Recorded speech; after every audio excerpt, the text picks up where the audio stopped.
Rajya Sabha TV का ये बेहद ख़ास प्रोग्राम है गुफ्तगू। और गुफ्तगू में आज हैं हमारे साथ मशहूर actor Mukesh Khanna.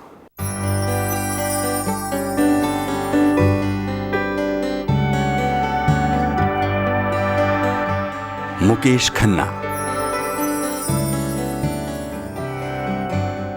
TV serial Mahabharat में भीष्म पितामह की भूमिका निभाने वाले एक्टर, प्रोड्यूसर और डायरेक्टर मुकेश खन्ना का हिंदी फिल्मों से रिश्ता काफी पुराना है।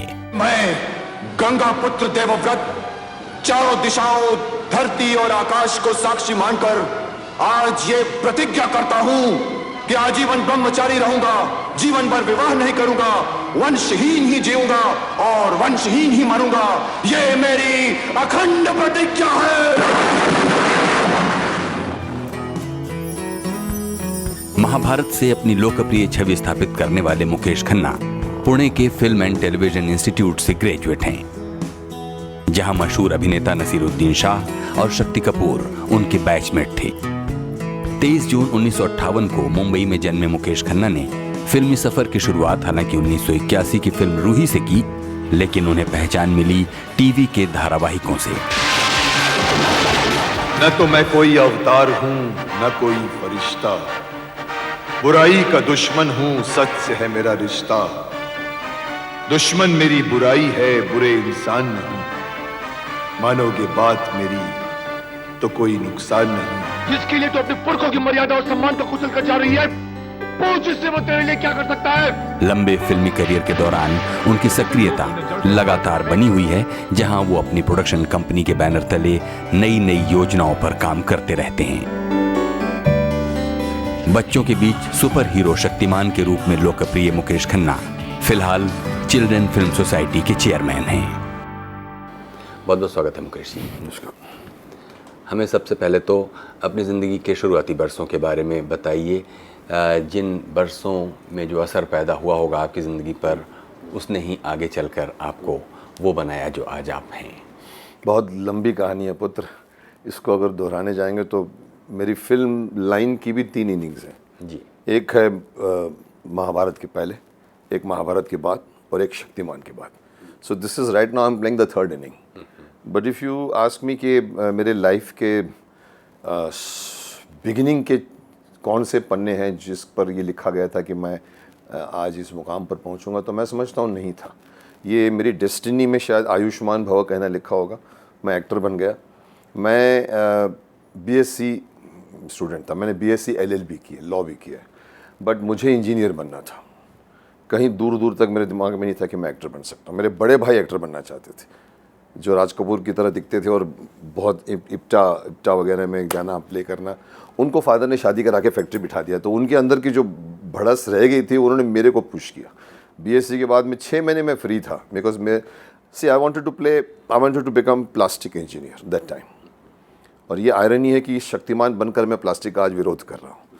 तो वो प्लास्टिक इंजीनियर कॉलेज में एडमिशन नहीं मिली मुझे। कानपुर में एक हार्वर्ड टेक्नोलॉजिकल ऐसा कुछ इंस्टीट्यूट है, जहाँ पर मैंने अप्लाई किया। मेरे 0.5% कम आए थे बीएससी में।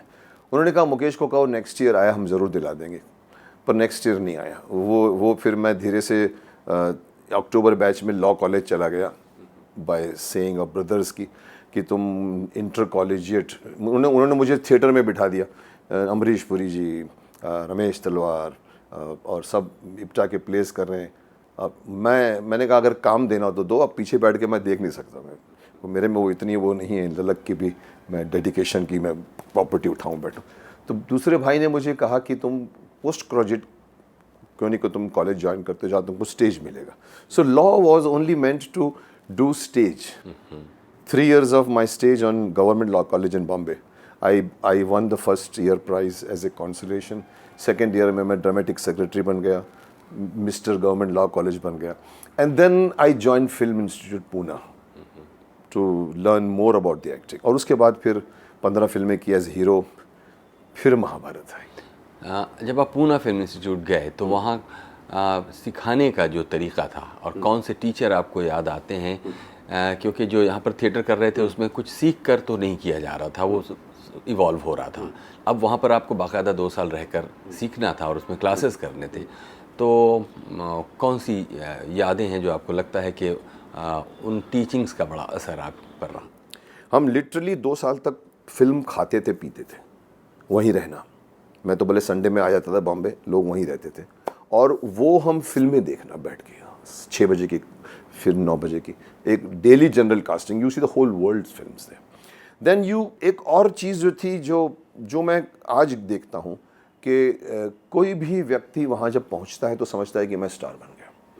हम जो पूरे हिंदुस्तान में से 10 लड़के 10 लड़कियाँ चुनी जाती थी, नॉट लाइक टुडे कि मैं भी ऑडिशन करता हूँ, अंधों में काना चून कर लेते कि हाँ ये सीखना चाहता है, दैट्स। वहाँ पर रिजेक्ट, मैं पहले साल रिजेक्ट हुआ था, दूसरे साल एडमिट। तो वहाँ पर एक चीज़ जो बुरी आ जाती थी कि वहाँ के स्टूडेंटों में कि हम अभी बस बम्बई जाएंगे तो लोग हमें ना गले लगाएंगे। तो इसलिए कुछ लोग मेहनत करते थे, कुछ लोग टेकन फॉर ग्रांटेड कि we are star now. Poona में अगर आप 3 लड़के 4 लड़कियों को देखोगे, आप बोलोगे ये इंस्टीट्यूट का है, कि चाल ढाल बदल जाती थी। लेकिन किसी ने वॉइस पे काम नहीं किया, मुझे ये शिकायत रही हमेशा। वहाँ पर अच्छा लगता था, पर मैंने वहाँ पर वॉइस, मुझे रियलाइज़ किया कि मेरी आवाज़ अच्छी है, लोगों ने कहा भी कि। तो उस वक्त मैंने टीचर पकड़ने की कोशिश की, तो वहाँ पर एक टीचर मिला था एक बहुत अच्छे से, लेकिन वो फिर छोड़ के चले गए। मैं बम्बई आया ढूंढने को, तो वो दिल्ली चले गए, फिर उनकी डेथ हो गई। वो टीचर योगा टीचर थे। तो उस ज़माने में मैंने मेहनत की, मैंने अपनी बॉडी पे काम किया। मेरी आवाज़ की पहले वही भाई जिन्होंने मुझे एक्टर बनाना था, मुझे कहते थे तुम तो पकौड़े बन रहे हो, धीरे बोलो। मैं बोलता था आप नहीं समझने की बात नहीं कर रहे, सब धीरे बोल, मैं तुम्हें बताना चाहता हूँ। बोला सुबह बैठ के अखबार पढ़ो, आज के अखबार में क्या लिखा। तो वो मैंने उस वक़्त किया, पर वो भाई साहब महाभारत के पहले डेथ हो गई उनकी। आज मेरे डायलॉग्स की तारीफ़ होती है, मतलब I am known, Mukesh Khanna is known for his dialogues. और आयरनिकल बात है कि वही भाई साहब मुझे मेरी महाभारत नहीं देख पाए, he died just before Mahabharat. तो आज जो वो मेरी बुराई करते थे, तो I worked, I cultivated my voice through voice training. I did, मैं बम्बई आके मैंने बुक निकाली ब्रिटिश लाइब्रेरी में से। सोमनाथ जी उस ज़माने में हुआ करते थे, वो उनकी डेथ हो गई। तो फिर मैंने कहा ये एक्सरसाइज मैंने किया। हमारे यहाँ पर कई भी एक्ट्रेस हैं जो जल्दी करिए आए, चलिए क्या करा, जल्दी, दे डोंट बॉदर। हॉलीवुड में ऐसे एक्टर हैं जो 2 मिनट के लिए आते हैं, चाहे वो टैक्सी ड्राइवर हो, उसकी आवाज़ सुनकर मुझे शर्म आ जाती है, जो रेजोनेंस होता है उनकी आवाज़ में, जो बात करते हैं, because they are from Broadway theatres वगैरह।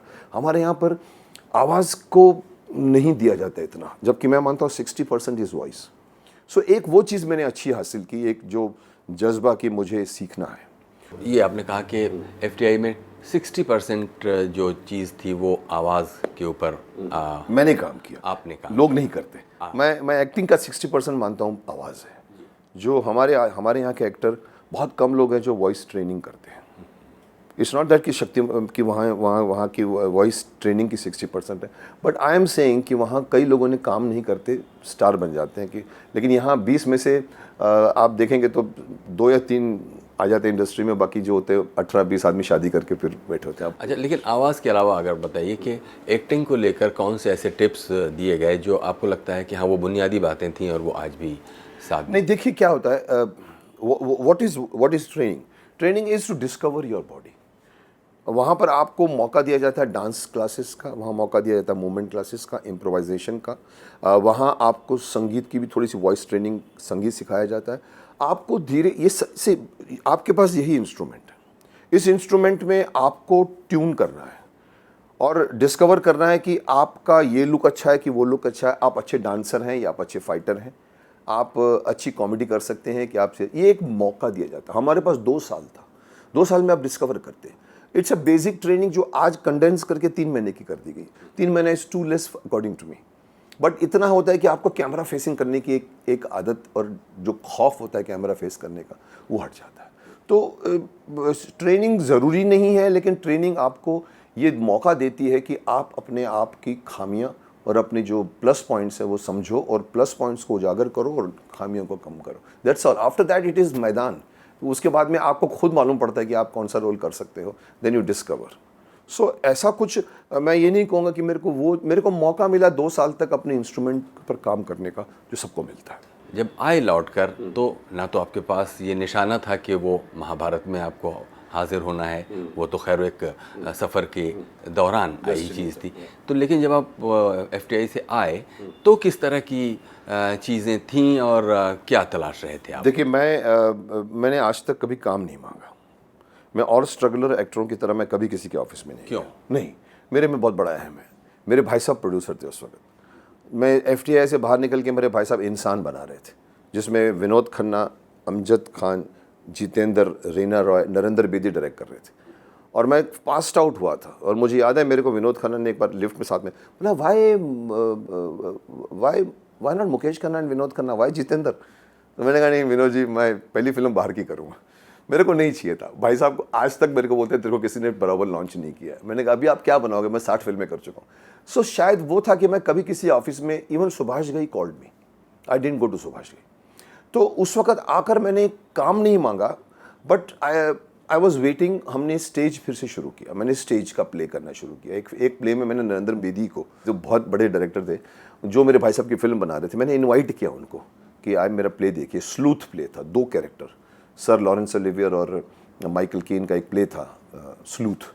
तो मैंने सर लॉरेंस ओलिवियर का रोल किया था। वो रोल मैंने उनको इनवाइट किया था तेजपाल हॉल में। He liked it and he said Mukesh I will make खूनी विद यू। एंड इत्तफाकन से ऑलरेडी अदालत बन रही थी उस वक्त, बन चुकी थी इनफैक्ट। मैंने कहा नरेंद्र जी आपने तो ऑलरेडी गॉडफादर बनाया है अदालत में। बोला Mukesh this is the book, this is the Bible of crime, I can make 10 films out of it. तो अमित जी ने उसमें डबल रोल किया, मैंने इसमें सिंगल रोल किया और मेरे लड़के बने शक्ति कपूर एंड माइकल और ये जो 2 लड़के जो बनते हैं उसमें सनी। तो उसमें शक्ति कपूर और Vijendra Gadge. And I became from 20 years to 60 years. So Khooni film के दौरान फैल गई बाहर के, एक लड़का आया अच्छा है। तो I sign about 15 films as hero. But इत्तेफाक ये कि मेरी 4 फिल्में रिलीज हुई और खूनी आज तक रिलीज नहीं हुई। वो फिल्म, अगर वो फिल्म बन जाती और रिलीज हो गई तो शायद मैं महाभारत नहीं करता, क्योंकि वो चलती थी। और मेरी बाकी की 4 फिल्में फ्लॉप हो गई। तो चलिए मुकेश जी, फिल्म दुनिया के कुछ ये जो अटपटी और दिलचस्प कहानियां हैं वो आगे बढ़ेंगी, लेकिन अभी एक ब्रेक लेंगे। अभी वक्त है एक छोटे से ब्रेक का। ब्रेक के बाद हाजिर होते हैं और मुकेश खन्ना के साथ बातों का ये सिलसिला जारी रखते हैं, जो कि एक जानी मानी एक्टर हैं। भीष्मा के पहले मैं हीरो था 15 फिल्मों में। भीष्मा के बाद में मैं शाहरुख खान से लेके फिरोज खान तक का बाप बन गया। गुड्डू में शाहरुख खान के फादर का रोल किया, यलगार में मैंने फिरोज साहब का फादर का रोल किया। 60 फिल्में की, सब दाढ़ी लगाने की पड़े रहते थे पीछे। आज मैं लोगों को बोलता हूँ दाढ़ी है नहीं करूँगा।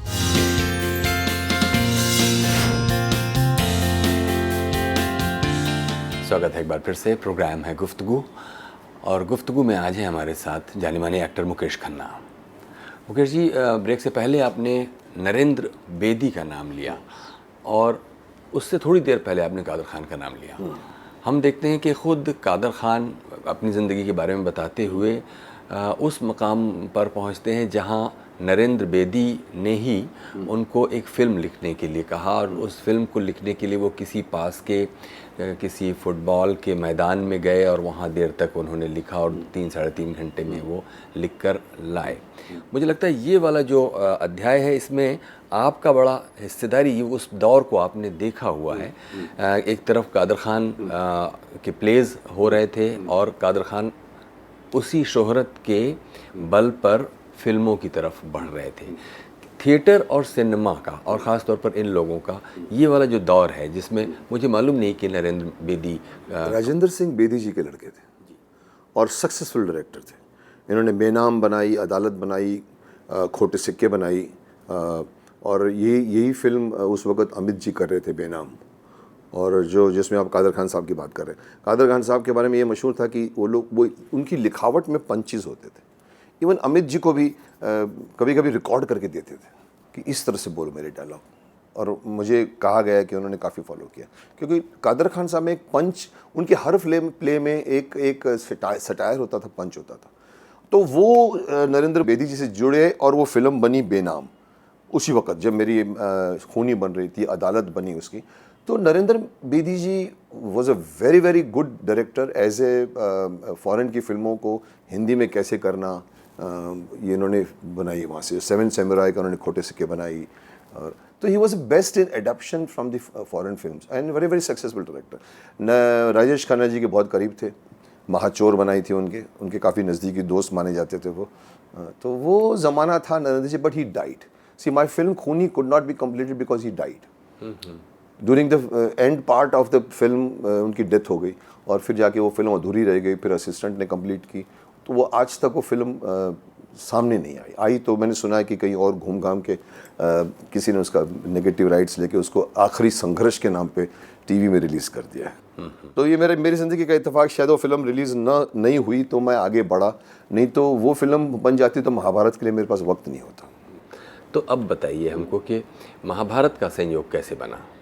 देखिए, मेरी 4 फिल्में रिलीज़ हुई जिसका नाम था रूही, वक्त के शहजादे, कैप्टन बैरी और एक राजश्री की दर्द दिल। 7-8 हफ्तों में निकल गई फिल्में।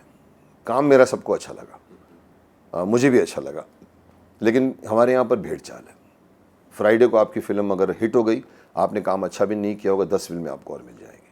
फ्राइडे में आपकी फ़िल्म फ्लॉप हो गई, ये मेरी आज तक शिकायत है कि फ्राइडे में अगर आपकी फ़िल्म फ्लॉप हो गई तो बड़े बड़े प्रोड्यूसर तो कोई नहीं आपको टच नहीं करेगा। मेरी 15 फिल्मों में से 7-8 फिल्में अटक गई, आज भी डब्बों में पड़ी हुई हैं।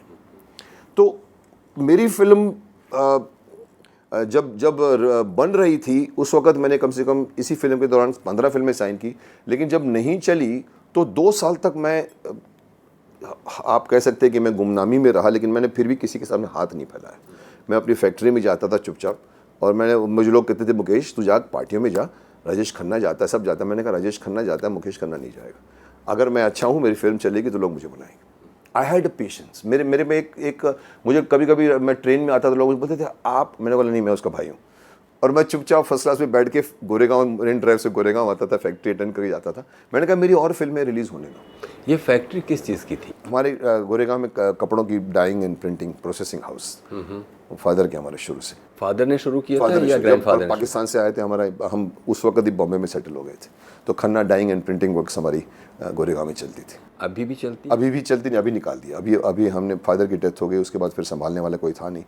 अदरवाइज़ फिर हमारे भाई साहब प्रोडक्शन में आ गए, तब उन्होंने इंसान बनाई। तो वो एक दौर था। उसके बाद सडनली मुझे कॉल आया महाभारत के लिए। किसका? गूफी पेंटल का। अच्छा। गूफी पेंटल कास्टिंग कर रहा था। उसने इत्तेफाक से मेरे साथ, क्योंकि उस ज़माने में मेरे पे एक ठप्पा लगा था जिसका मुझे आज भी मलाल है। लोग मुझे कहते थे मुकेश खन्ना अमिताभ बच्चन दिखता है, अमिताभ बच्चन की कॉपी करता है, इसीलिए मुकेश खन्ना नहीं चल रहा है। और मैं भड़कता था। कई बार मुझे इंटरव्यू पूछने के लिए आते थे तो मैं कहता देखिए अमित जी अगर मेरे बाद आते ना तो आप अमित जी को पूछते कि आप मुकेश खन्ना क्यों ना करें, ये मेरा फेस है, ये मेरी आंखें हैं, ये मेरा वॉइस, अब मेरी फिल्म चली नहीं। गूफी पेंटल ने मेरे साथ एक एड फिल्म बनाई थी जिसमें कुछ सिगरेट का कुछ वो था, 5 स्टार पता नहीं कोई विल्स से आपको पता नहीं गोल्डन, और मुझे फ़ोन आया मुकेश मैंने अमित जी के डुप्लीकेट के साथ बनाई है पर उसकी आवाज़ अच्छी नहीं है, तो ये काम करेगा please Mukesh ji, can you just dub for me. मैंने कहा ओए ऑलरेडी मेरे को लोग अमिताभ बच्चन के बारे में बोलते हैं। मैंने कहा मैं नहीं करूँगा। बोलता मुकेश कहने में नहीं पता लगेगा, तू चुपचाप करके निकल जा। मैंने कहा एक शर्त तक किसी को माननी पड़ना चाहिए, नहीं मानना पड़ा। मैंने आया 3-4 डायलॉग से सिर्फ वो प्लेन से हेलीकॉप्टर से उतरता और समथिंग। अब वो बात लीक भी हुई बाद में, तो गूफी ने साथ मेरा वो कनेक्शन था। आफ्टर 1 ईयर और मे बी समथिंग गूफी का फ़ोन है, Mukesh we are making Mahabharat, we need all tall people, are you interested. मैं उस वक्त वो वेटिंग पीरियड में था, मेरी फिल्में रुकी पड़ी थी। मैंने कहा क्या रोल दोगे? कृष्णा, अर्जुन, कर्ण, भीष्म। मैंने कहा वो क्या आता हूँ। I have read Mahabharat. मैंने बचपन में महाभारत इतनी पढ़ी है शायद बिहार कैंप में नहीं पढ़ी थी किसी ने। मैं अपने बिल्डिंग के बच्चों को पढ़ के सुनाता था। तो मैंने कहा ठीक है मैं आता हूँ, और मैंने धोती पहनकर, मूछ लगाकर, मुकुट लगाकर ऑडिशन दिया। 15 फिल्मों का हीरो था मैं, लेकिन मैंने ऑडिशन दिया। अब इत्तेफाक देखिए कि गूफी ने मुझे कास्ट नहीं किया, चोपड़ा साहब ने कास्ट नहीं किया, बिकॉज उनका फर्स्ट चॉइस आया मुकेश। गूफी ने कहा मुकेश चोपड़ा साहब things you will be very good Duryodhan. मैंने कहा गूफी मेरे अंदर से विलन नहीं निकलता, मुझे मारेगा तो मैं देखूंगा, आप बोलेगा कम करो, मेरे से कम नहीं होगा, तो विलन मैं नहीं करता। लोगों ने क्रिटिसाइज भी किया मुकेश दुर्योधन विलन नहीं है, 1 मैन अगेंस्ट 5 पांडव कृष्णा। मैंने कहा फिर भी मैं नहीं कर सकता। मुझे अर्जुन करना था, कर्ण करना था। मेरे सामने अर्जुन चला गया, मेरे सामने कर्ण चला गया। चोपड़ा साहब के पास ज़िंदगी में पहली बार किसी प्रोड्यूसर को मैंने कहा चोपड़ा साहब I would like to be part of Mahabharat. उनके ऑफिस में गया था, पापा जी कहा Mukesh I like your audition, I want to give you best of your role. So I waited. उनके ऑफिस में मैं कभी कभी जाके बैठता था, चाय पीता था। डॉक्टर राय साहब बैठते थे यहाँ पर, सतीश भटनागर, राइटरों की टीम बैठती थी, मैं बैठ के देखता रहता था। This only office I visited before I became even the part of that office. उसके बाद एक दिन फ़ोन आया मुकेश एक रोल बचा है, तू पता नहीं करेगा कि नहीं करेगा। मैंने कहा कौन सा? बोला द्रोणाचार्य। मैं 1 सेकंड का पॉज दिया, मैंने कहा करता हूँ। He was so happy. Phone काटा तो भाई बोलते बैठे थे, बोला तू पागल है, दुर्योधन मना कर दिया तूने और ये गुरु का रोल। मैंने कहा नहीं भाई साहब, महाभारत में एवरीबडी इज योद्धा, it all depends how you depict them. तो द्रोण में कर सकता हूँ। अब मेरी किस्मत में भीष्म बनना लिखा था। मैंने मुहूर्त भी अटेंड किया, हम लोगों ने फोटोग्राफ चिकाया, राज बब्बर का वो सीन था तो पूरी सीढ़ी में बैठे थे, मुझे याद है राज बब्बर भी मेरे साथ में कलीग ही था। तो पूछा सर आप क्या कर रहे हैं, मैंने कहा पता नहीं अभी तो द्रोणाचार्य हूँ। अरे why I use that word, अभी तो द्रोणाचार्य हूँ। 2 दिन बाद मुझे फ़ोन आया, मुकेश तू आ जा, चल गुफी का फ़ोन। मैंने क्यों, पागल है, बच्चे पैदा होंगे बड़े होंगे फिर गुरु आता। नहीं कोई चक्कर चल गया, तू आ जा। हम लोग फिर सेठ स्टूडियो में गए। मेरा Bhishma they offered me because the person was doing Bhishma, I can tell you now, because Vijendra Gadge was supposed to be there. He didn't want to apply whitener और something like that, he wanted to play Arjun. और नहीं आया मुहूर्त में भी, तो चोपड़ा साहब ने कहा हटाओ मुकेश को बुलाओ। मैंने ड्रेस बनी, दाढ़ी बनी, वो बनी, और I was shooting for Bhishma Mahabharat. And this what I always tell people कि ये चोपड़ा साहब ने नहीं बनाया, गूफी ने नहीं बनाया, ऊपर से बना हूँ। मुझे आयुष्मान भव कहना लिखा होगा आज भी 25 साल के बाद हर फंक्शन में मुझे आयुष्मान भव, अखंड सौभाग्यवती भव, विजयी भव बोलना पड़ता है। So this is destiny. And I remember again Vinod ji was with me in Bangalore and he said Mukesh you got the cream of Mahabharat. I said yeah I wanted to play Arjun but मुझे नहीं मालूम था कि Bheeshma doctor राय साहब ने पूरे का पूरा महल जो है वो भीष्मा के पॉइंट ऑफ व्यू से लिखा है इसमें, and dialogues tremendous. So well and that gave me success which the films didn't give me. Hastinapur का दुर्भाग्य यही है विदुर के, जो उसके शुभ चिंतक हैं, उससे प्रेम करते हैं, उसकी पूजा करते हैं। वो सभी मर्यादा की किसी न किसी डोर में बंधे हुए हैं और विवश हैं। समझ में नहीं आता कि संकट की घड़ी में ये नगरी सहायता के लिए किसकी ओर देखेगी। और फिर उसके बाद एक बड़ी छलांग फिर आपको मिलती है शक्तिमान। इसके बीच में क्या होता है? ये मैं कहना चाह रहा था कि Bheeshma gave me a company called Bhishma international. मेरी कंपनी का नाम मैंने भीष्म इंटरनेशनल रखा। भीष्मा के बाद बदलाव क्या आया? भीष्मा के पहले मैं हीरो था 15 फिल्मों में। भीष्मा के बाद में मैं शाहरुख खान से लेके फिरोज खान तक का बाप बन गया। गुड्डू में शाहरुख खान के फादर का रोल किया, यलगार में मैंने फिरोज साहब का फादर का रोल किया। 60 फिल्में की, सब दाढ़ी लगाने की पड़े रहते थे पीछे। आज मैं लोगों को बोलता हूँ दाढ़ी है नहीं करूँगा, फादर करूँगा तब, अगर जितेंद्र के फादर का भी रोल करूँगा लेकिन रोल जितेंद्र के फादर का होगा तो करूँगा, जितेंद्र का होगा तो नहीं करूँगा। सब मेरी कंडीशन बन गई अभी। But that gave me success which films could not give me. Mahabharat के बाद सडनली लोगों का नज़रिया चेंज हो गया। आप कहाँ थे इतने सालों तक? मैंने कहा साहब मैं इधर ही था। आप लोगों की नज़र जो होती है ना वो सक्सेसफुल फिल्म के बैड एक्टर को भी उठा लेते हैं आप, बट एक अनसक्सेसफुल फिल्म में रमेश सिप्पी से लेके बड़े बड़े डायरेक्टर क्यों नहीं बोलते हैं ये लड़का अच्छा है, इसको डायरेक्टर ने बराबर यूज़ नहीं किया, मेरी फिल्म में फिट करता है। नहीं, उनको अमिताभ चाहिए, उनको विनोद खन्ना चाहिए, उनको जितेंद्र चाहिए, उनको एक नया लड़का नहीं चाहिए जो फ्लॉप फिल्म है। महाभारत के बाद लोगों का नज़रिया चेंज। मनमोहन देसाई का फ़ोन आया मेरे को, मैसेज आया, मुकेश को पूछो मेन विलन करेगा। मैंने कहा वाइट कैरेक्टर को मेन विलन ऑफर हो रहा है मेरे को। बस थोड़ा कंफ्यूज हो गया। मैंने किसी से पूछा, मैंने कहा ये क्या बात है, क्यों मुझे ऑफर कर रहे हैं? बोलता नहीं मुकेश क्या है, उन्होंने हीरो ऑलरेडी साइन किया होता है, Vinod Khanna, Mithun, Jitendra. Suddenly they thought कि उसके सामने तेरे को खड़ा करेंगे, so they wanted you as a villain. मैंने मना कर दिया। आज भी मैं अगर विलन करूं तो करोड़ों रुपए कमा सकता, मुझे मालूम है। अमरीश जी के बाद मुझे किसी ने कहा था आप बोलो कि you can replace him, I said no I cannot नॉट, मैं अपने हिसाब से करूंगा। So I did all positive character. आज तक मैंने विलन नहीं किया। फिर मेरी 25 में से मैंने 3 फिल्में साइन की। आज कई बार मुझे लोग पूछते हैं महाभारत के 100 आर्टिस्ट हैं, आप नज़र आते हैं, तो मैं एक ही कारण बोलता हूँ, मैंने कहा शायद मैंने 25 फिल्में मना करके 3 साइन की, उनको जो मिला उन्होंने ले लिया। मैंने सौगंध, सौदागर और तहलका 3 फिल्में साइन की, एक डड्डू सिप्पी की, एक अनिल शर्मा की, एक अपना सुभाष घई की। And I refuse 25 films. And मुझे सौगंध मेरी पहली रिलीज़ महाभारत के बाद हुई, आज भी मेरे करियर की बेस्ट मानी जाती है। अक्षय कुमार की पहली फिल्म, राखी और मेरा पूरा कन्फ्रंटेशन है थ्रू आउट द फिल्म, लेकिन वो फिल्म मुझे फिल्में नहीं दे पाई क्योंकि बॉम्बे में नहीं चली। फिर आई सौदागर, दिलीप साहब राजकुमार, मैं दिलीप साहब का लड़का बना, लोगों ने अप्रिशिएट किया, but that film they could not give me film. But तहलका में धर्मेंद्र जी, नसीर के साथ में सबके बीच में ये मेजर कृष्णकांत राव का रोल मेरा इतना उठा, पैर एक पैर का होता है और मेजर रहता है, एंड आफ्टर दैट मुझे फिल्में ना करना, मुझे 60 फिल्में की बात। लेकिन चक्कर ये हुआ कि फादर फादर फादर, या किसी का अपना ससुर हो गया इसका, या कमिश्नर हो गया पुलिस का, ये after this film Yalgaar I realise, क्योंकि लोग कहते थे कि फिरोज साहब आपको जब डैड कहते तो हमको थोड़ी सी स्माइल आ जाती थी, वो कहते डैड, तो मैं बोलता था ठीक, डैड मैं बोलता था ये, तो आई रियलाइज कि these roles I can do after 10 years। So to prove that Mukesh Khanna without beard looks like this, and Gangadhar Vidyadhar Mayadhar Omkar Nath Shastri ji की दो कॉमेडी, हमने शक्तिमान बनाया to break the image of Pitamah.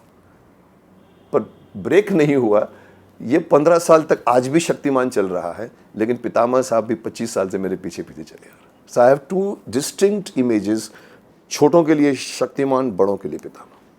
Campaigning करने जाता हूँ तो आवाज़ आती है, अनाउंस करते हैं, आ गए बड़ों के पितामह, छोटों के शक्तिमान। बड़ों के पितामह, बड़े लोग यहाँ से आते हैं, बच्चे यहाँ से भाग के आते। So but I don't mind, I am living both. एक ही सेकंड में मुझे 2 तरह से, एक बच्चा बोलता है उड़ के दिखाओ ना, और एक माँ आके खड़ी हो जाती तो मुझे आयुष्मान भव कहना पड़ता। क्या बात है, बहुत ही दिलचस्प और बहुत ही एक कहिए कि इंस्पायरिंग एक व्यक्तित्व हमने पाया आपके साथ बातचीत करते हुए। बहुत शुक्रिया मुकेश खन्ना, आपने हमारे लिए इतना वक्त दिया। ये थे जाने माने एक्टर मुकेश खन्ना। कुछ कहना चाहते हो प्रोग्राम के बारे में तो हमें लिखिए feedback.rstv@gmail.com पर।